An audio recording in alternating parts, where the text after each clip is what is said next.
All right, welcome back onto the show, and we are gonna get to some more trades. We're gonna talk about kind of the Western Conference and how they reacted to the Kevin Durant trade, bringing in a lot of talent. Let's talk about the Lakers first. They actually did this before the Kevin Durant trade, but they actually rolled out Russell Westbrook to the Utah Jazz. And they brought in a lot of different pieces. They brought in D'Angelo Russell from the Timberwolves. They brought in Jarred Vanderbilt. They also brought in Malik Beasley. Yep. And it was an interesting three-way trade. The Lakers, there's a lot of buzz about this three-way trade. A lot of people really liked it. They only had to give up one of their two future first-round picks, that 2027 first-rounder that went to Utah. And it's actually top 3 protected, which is nice for them. But really big trade for LA. Yeah. Really big trade. What did you think of it, Drew? Yeah, so I think, watching all, the ESPN takes and whatnot, I think a lot of analysts and a lot of, just people in general were like, the Lakers got to do something. Russ isn't helping. There's problems between him. You talked about Trae Young. Russ was another player that you saw problems. Oh, yeah. Another cancer. Yeah, another cancer. Yeah. And that was, hurting that locker room, big time. And Russ is, he's getting older, but he was still a good player. He had his moments, and he just didn't fit, right? You saw like a dominant ball handler when you already have LeBron, and LeBron's not like a dominant ball handler by any means, but Russ, when he was on the floor was just trying to do too much. Yeah. And so I think getting a guy like D'Angelo Russell, who was on the team, he was another guy who had been on the Lakers, before moving on, and now he's back. I think he just fits so much better into that system. He's a guy who's not going to demand the ball. He's a good ball handler. He can shoot, but, just let LeBron control that offense. Let LeBron and AD kind of dictate.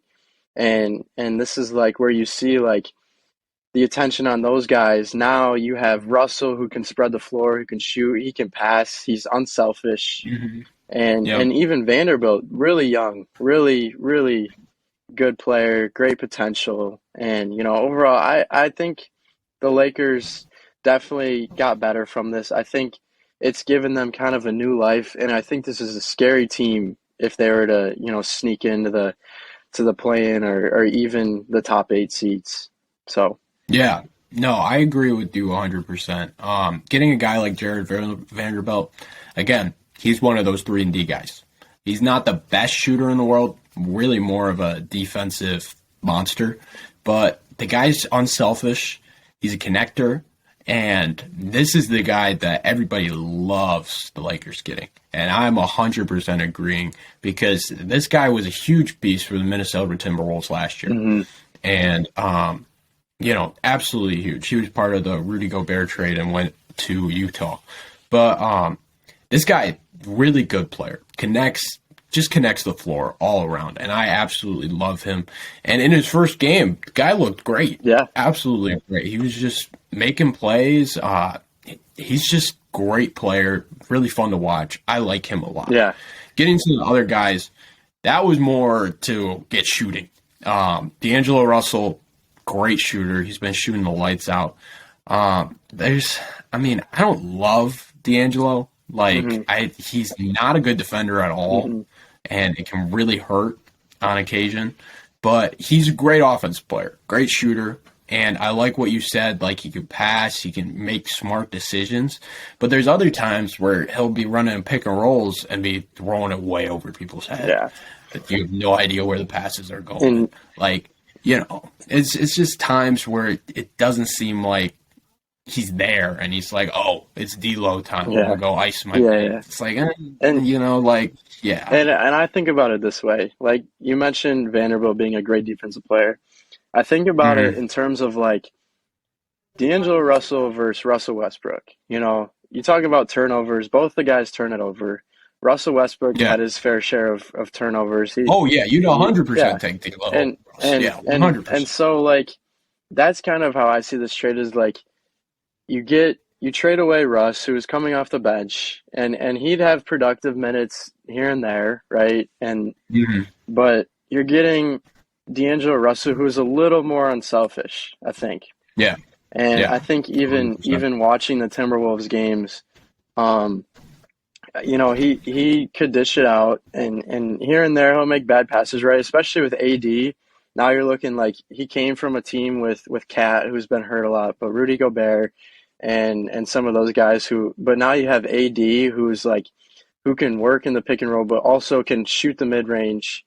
And you Hmm. have guys on the team, and it kind of just allows LeBron to take over that Yeah, offense when he's playing. When he played with Russ, it was kind of when I was watching, yeah, it was like this is Russ's offense, and that's not. yeah. This is not how Mhm. that team is supposed to, operate. So Yeah, no, Russ isn't a good piece to kind of like connect the offense. yeah, Like talking about Vanderbilt as a connector. Like Russ, he's just not one. yeah, Like exactly. the ball's going to be in his hands all the time for him to be valuable. Yeah, And that credit to KD, like in Oklahoma City, yeah, like right. they making it work. And I get it. Russell was a lot better because he could shoot a little bit and stuff like that. He was just a better player. But like that team was good for a long Hmm. time. And that just shows you just how good Kevin Oh Durant yeah, was and still is. And that's why before he got traded to Phoenix, I was like, oh, this Brooklyn team could work. yeah, He's good enough. yeah, He's one of those best players. And that's why the Suns are now so scary. yeah, right. But getting back to the Lakers, like adding guys like D'Angelo and Malik Beasley and Jarred Vanderbilt, it's just great value to Hmm. add those role players because now you're turning back into that bubble team that Right. won the And championship. and It's getting those guys back. yeah, It's huge. and even the first trade, you look back, a few weeks ago even when they got Rui Hachimura, and he's a Hmm. great role That was a player, big trade. right? And Yeah. he's been a solid role player. He's been starting. Adds more scoring too, Yeah, which is huge, right. And you and know? that's a guy that I also like. So I think to all the critics and like myself even was like watching all these Lakers games. They have the big names. They're in the big city, and I think that they've kind of been born again, right? They have a Yeah.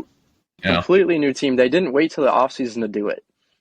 They Yeah. didn't, that's what you've seen out of this Hmm. team is like they want to make moves in the offseason, but they were very active at the deadline. And I think Yeah.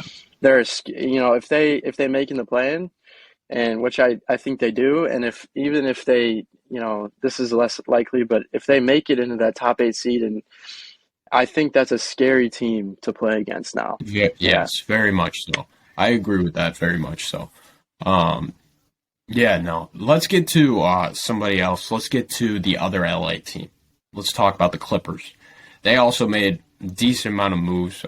One of them was getting Eric Gordan in a three-team trade. They sent out Luke Kennard and John Wall in that one. They sent out a lot of guys. Off the top of my head, let's see. Luke Kennard and John Wall were like the main ones.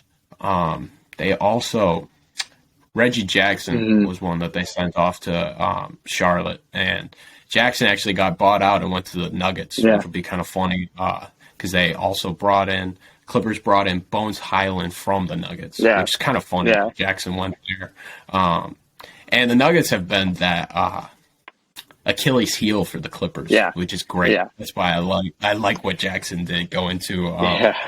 Denver. That's kind of funny Yeah. to me. They brought in a decent amount of guys. They got Eric Gordan, Bones Hyland, and then they also brought in Mason Plumlee from Charlotte. And I like what they did. I thought it was interesting. They just didn't love what they had at the point guard position, Hmm. so they were like, we're just gonna trade all of them. Yeah. It was kind of funny. But yeah, what do you think about it? Yeah, so I think like Eric Gordon was an interesting name to see because you saw him on the Rockets and you've seen him throughout his career. The Rockets aren't a good team. Like we know No. that. And he was doing a lot in Houston. He's not gonna Hmm. be, they're not gonna expect that out of him.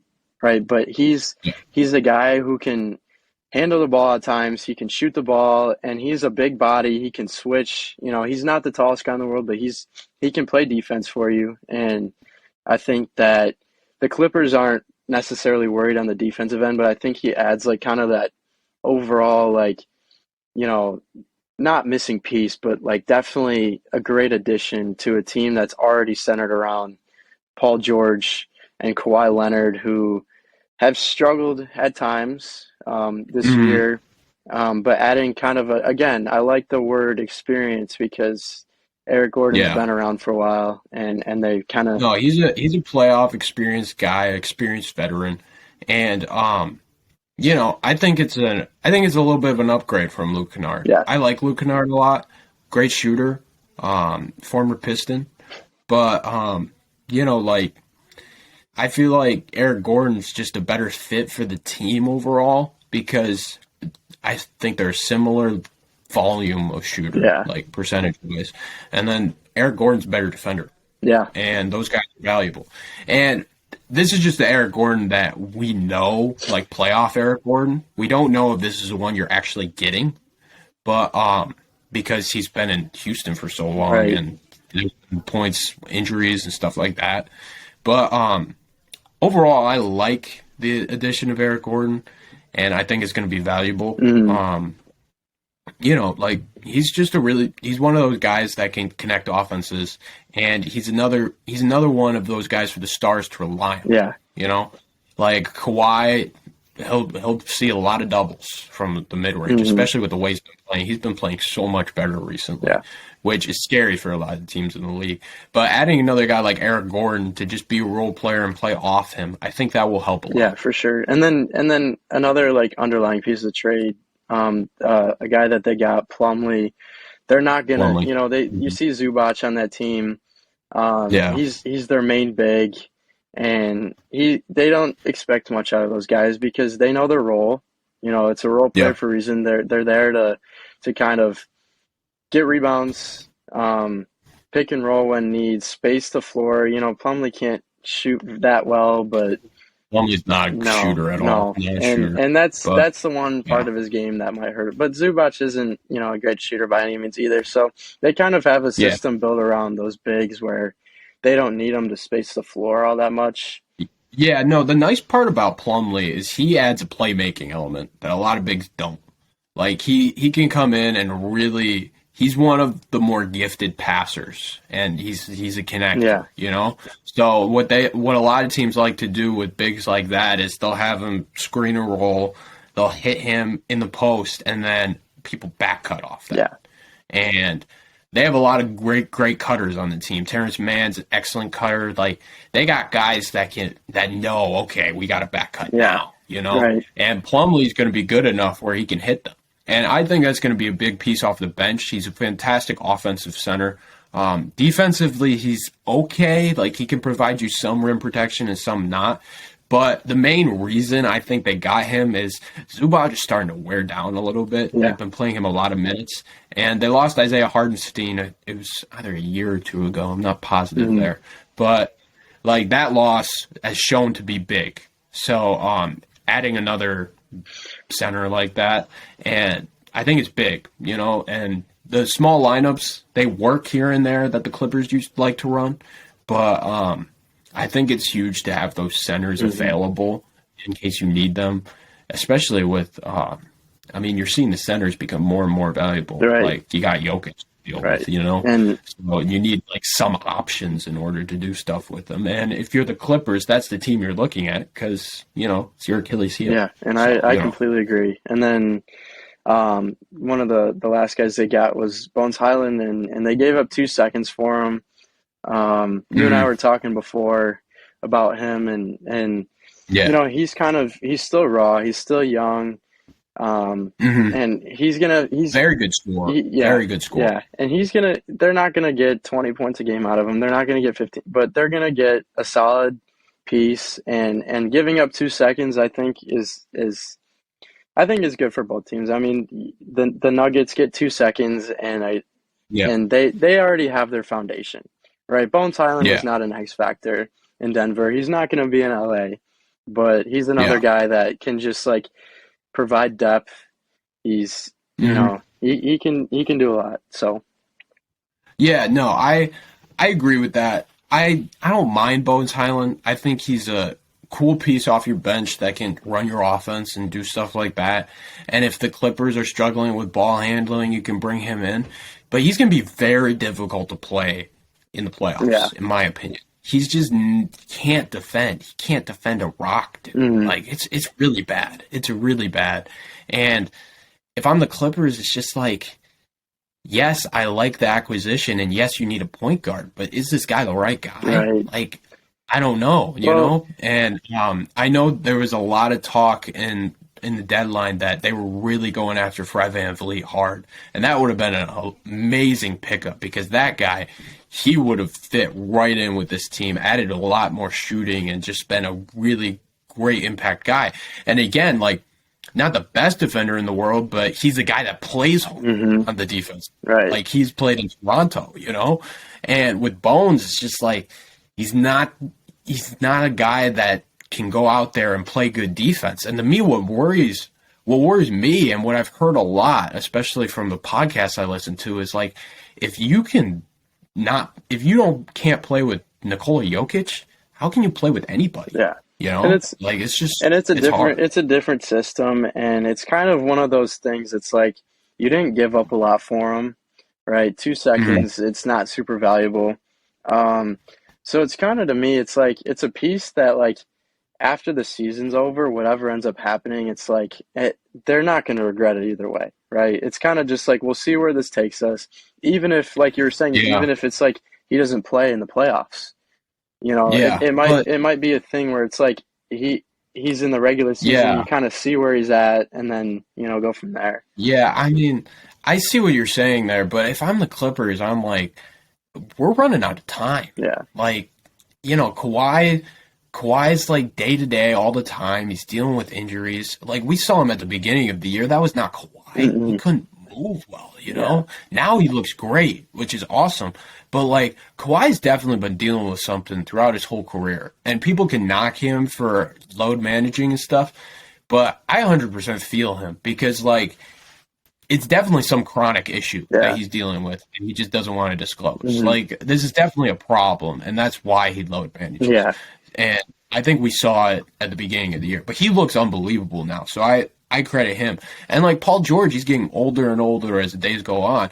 And these guys, they're known for their offense and their defense. Like, they're known to be great defense. But as you get older, your defense starts to deteriorate and fall. Right. Yeah, I agree. So it's just like if your best players are starting to get worse and worse and worse, it's like, how are you, you know, like, you got to start winning. Yeah. You know, you can't deal with these years off. And you got to now. Yeah, so and that's my take. Yeah, and they're a 4 seed right now.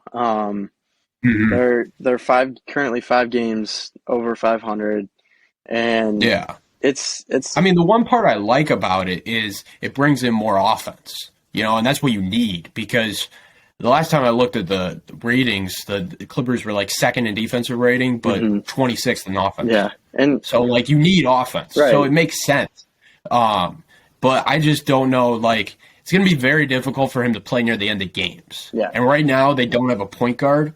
So it's like, are you really going to trust Terrence Mann with the ball at the end of the game? Yeah. Especially, I know they're different conferences, but especially, like, if a guy like Drew Holiday's on you, or if a guy like Dylan Brooks is on you. Yeah. Dylan Brooks is in their conference. So it's just like, you know, it's hard to find a point guard that can do that. Yeah. And Fred VanVleet would have been absolutely perfect. Yeah. And I would have maybe had the Clippers out of the West if they got VanVleet. Yeah, and that's the thing about deadlines is, like, you see rumors circulate all the time, and it's hard to pick up guys like that. And obviously, it would have been a great addition, but, you know, the Raptors are kind of they're in no man's land. Raptors trying to win. Yeah, the Raptors are trying to win, and that's what a lot of people you know, they didn't really realize because OG Anunoby was out there, Fred VanVleet was out there as talk, and the Raptors decided, no, we're going to win. We're going to go get Jakob Poeltl, and Jakob Poeltl somehow is going to drop 30 and 15 in his first game. That's and they're the 10 seed, so they're the last team right now in that play-in, and so you know, I'm looking at teams above them right now, and the 9 seed is the Wizards, right? And and Yeah. you can see the Raptors jumping them, but Yeah. No, the Raptors, I think they'll definitely be in the play-in, and they'll definitely be a team you don't really want to see. A lot of the guys have deteriorated a little bit there, but like they're young. yeah, and They'll figure it out, and they got a great yeah, coach. and they still have Pascal. They have Scotty Barnes, who Yeah. hasn't been playing as good as people had hoped, but Siakam's been playing great yeah, this year. He's been very yeah, good. and then Van Vliet, like you said, is Yeah. just a great player. So Yeah. yeah, Yeah. All right, let's get to the last team that we want to talk about. I want to talk about the Nuggets.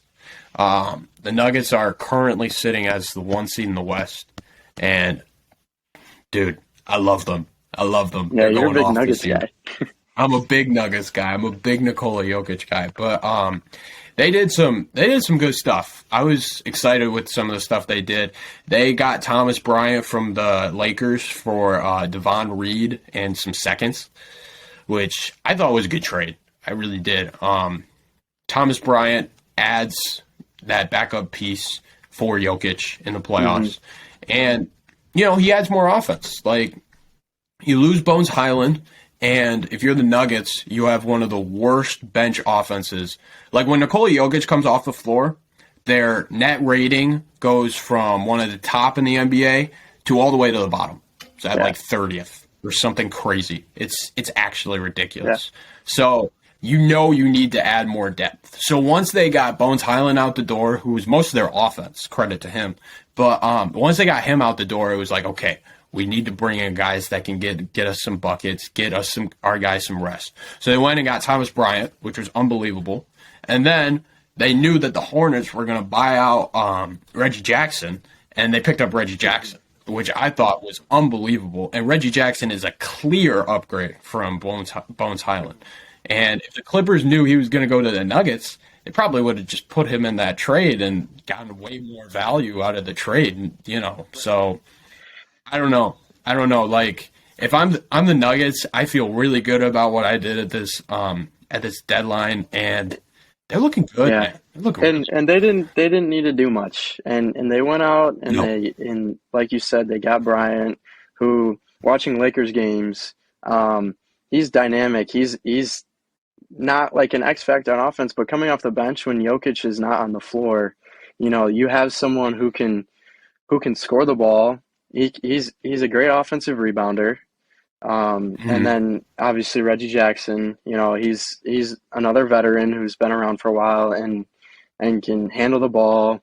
And another, like, he's become a little more unselfish over the years. You saw when he was in Detroit, he kind of wanted to score more, and now he knows he's kind of like, he's on the Nuggets, where when you're playing with guys like Jamal Murray and Jokic, who are your two main scorers on offense, that he's just there to kind of keep the glue together from that bench perspective.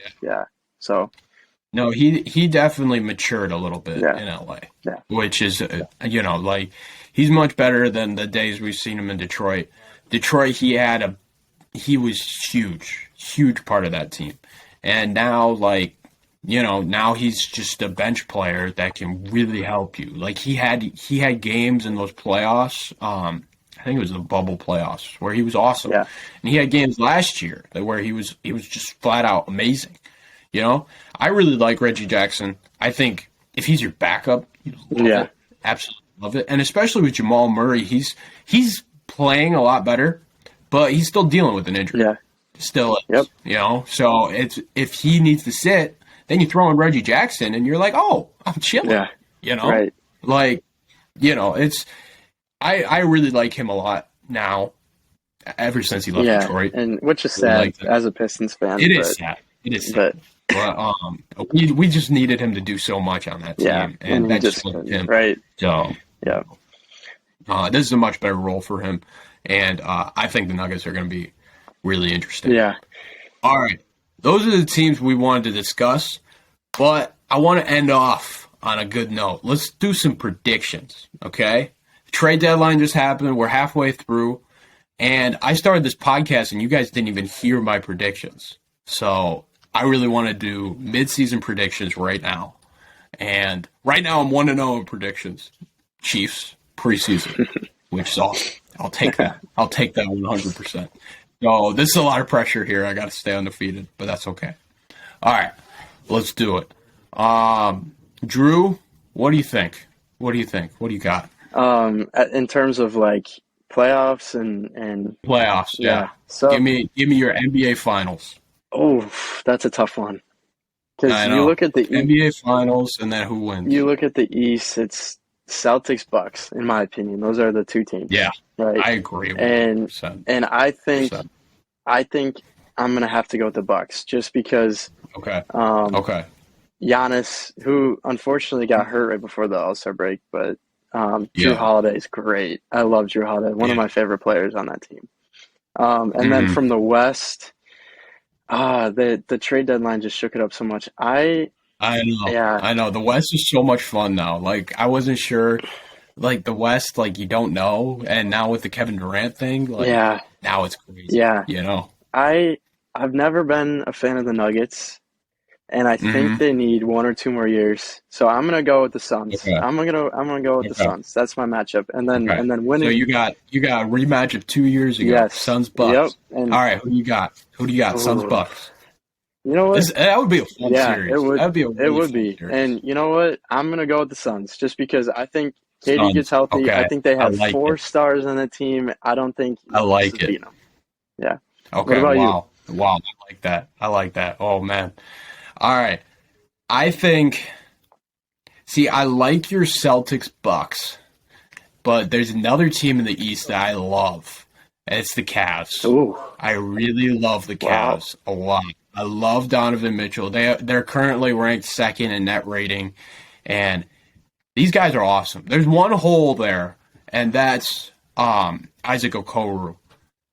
But I like him a lot more than other people do. I think he's good enough to like stand tall. So I actually Wow.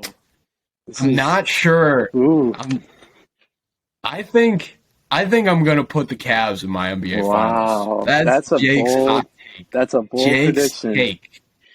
Wow. Cavs in my NBA Finals out of the East. They're gonna be playing the Bucks in the conference finals. And the Cavs are gonna beat the Celtics and then beat the Bucks. Wow. Yeah, that's and you know what? That I got that out of the East, and then the West. I think is going to be Nuggets Suns. I do.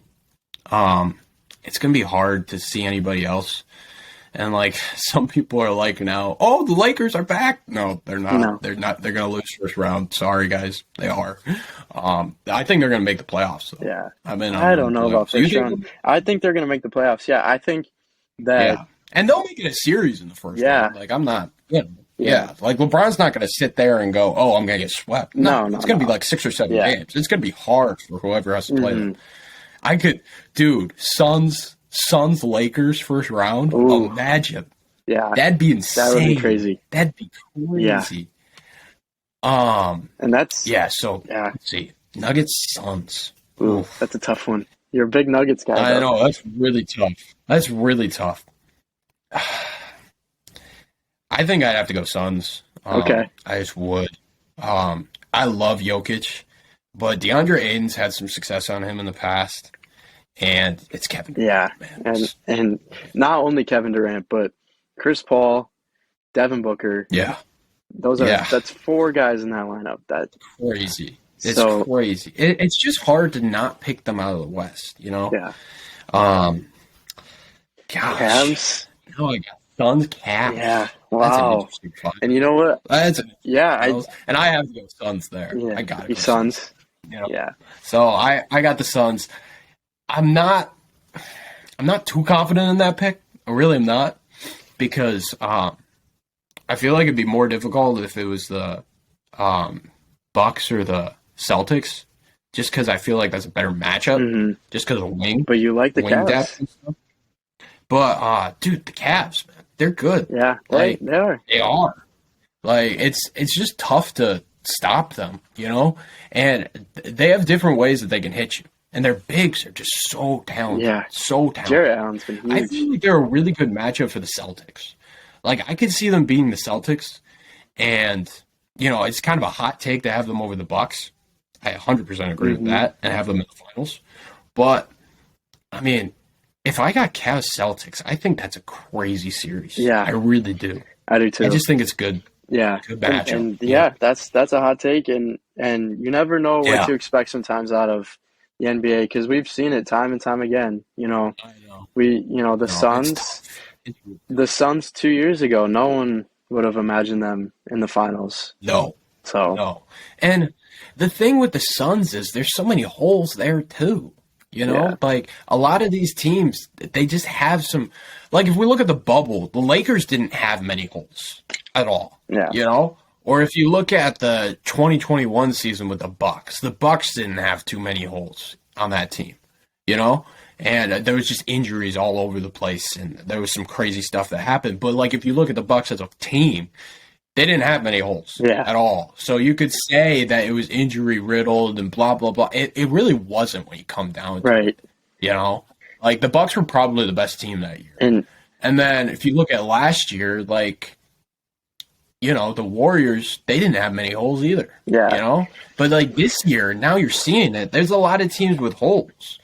And if you want to be safe, you could bet like Bucks or Celtics. But like, how are they going to match up with like the Cavs? Yeah. Or, like the East is stacked. The Yeah. East is really stacked. And then there's Philly too. There's Philly. Yeah. People forget about we didn't Philly. even talk about it. Yeah. Like Philly's tough. Yeah. I don't even know. Yeah. Like, it's going to be crazy. I think if I was a betting man out of the East, I'd have to either go with Philly or the Cavs. Wow. I would. Wow. I'd stick with really interesting. I love Embiid. That I'm a big Embiid guy. Good. And He's really good. I just think like looking at the Celtics, obviously you have Tatum and Brown, but Williams has been playing really good. Yeah. And then Brogdon has been playing really good. And Brogdon's unbelievable. Yeah. I love him. And Derek White's been playing really good. And then you look at the Bucks. Smart's been out for a while, and they've been great. Yeah, and Smart's a great piece of that team too. Yeah. And then you look at the Bucks. I just like depending on where Giannis sits after this. I think he injured his wrist. I don't know the severity of it. I haven't heard too much on it, so I'm thinking it's like not too bad. So but I'm a big Drew Holiday fan. I love Drew Holiday. I love Drew Holiday too. And that'll really depend on Chris Middleton's health too, but they've rolled out, I think it was like 12, 13 wins in a row. Something crazy, like they're going off right now. So like there's just so many teams in the East to me that are crazy. Yeah. And then you have to put them up against either Kevin Durant and a crazy Suns team or a guy that's going to win 3 straight MVPs. Probably. It's up in the air because Embiid's in that. I don't know if it's up in the air right now. Everybody's on the Jokic train, and I don't know if I am as much this year. Like he's been nuts this year, but watching him play against Embiid, that really put my opinion down on him a little. Yeah, well, more than others. Yeah, but he's still been unbelievable. Yeah, and then similar to the Sixers, another team. That's in the West right now, the Kings. Like, what do you think? Yeah, the Kings, they're interesting.